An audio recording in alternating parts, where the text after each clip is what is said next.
Siya'y isang hipon, maganda lang kanyang katawan, tapon ulo. Maganda siya pag nakatalikod, pag humarap mukhang impako. Yeah, may isang sexy na babae, nakita ko sa FB.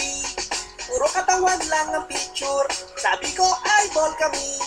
Hindi ko siya pinipilit, pero pumayag naman.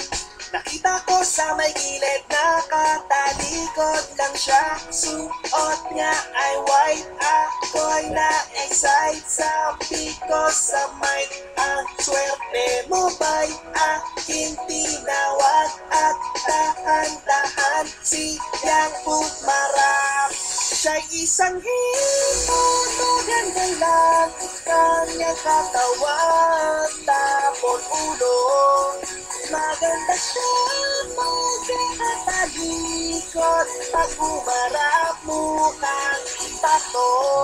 Sana di na lang siya nag-exist, ang hininga niya amoy panis, ang kanyang uso ay tagilid, ang mukha parang na-flying fish. Oh, sinisikmura na nga ako, tinry ko na magtiis. Pag siya ay nakatalikod, parang bang Miss Universe. Pero pag siya'y humarap at nakita kanyang mukha, hindi na Miss Universe, mukhang Universal Soldier. Suot niya ay white, parang pang Friday night. Sabi ko sa mic, ang malas mo ba'y ang kanyang buka? Gusto kong takpan ng sako ng rice. Siya'y isang hipon, maganda lang kanyang katawan, tapon ulo. Maganda siya pag nakatalikod, pag humarap mukhang impato. Sana di na lang siya nag-exist, ang hininga niya amoy panis, ang kanyang uso ay tagilid, ang mukha parang na-flying fish. Siya'y isang Yo, ibis ng karagatan. Huwag kang humarap, wala kang karapatan. Maganda ka naman, pero let me finish. Maganda sa paningin ng taong may food fetish.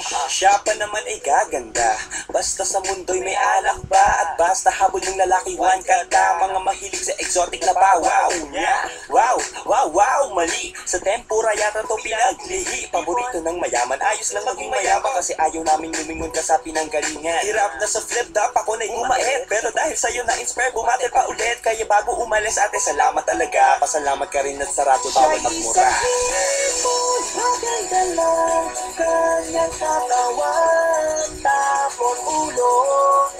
Maganda siya pag nakatalikod, pag humarap mukhang impako. Sana di na lang siya nag-exist, ang hininga niya amoy panis, ang kanyang uso ay tagilid, ang mukha parang na-flying fish. Siya'y isang hipon.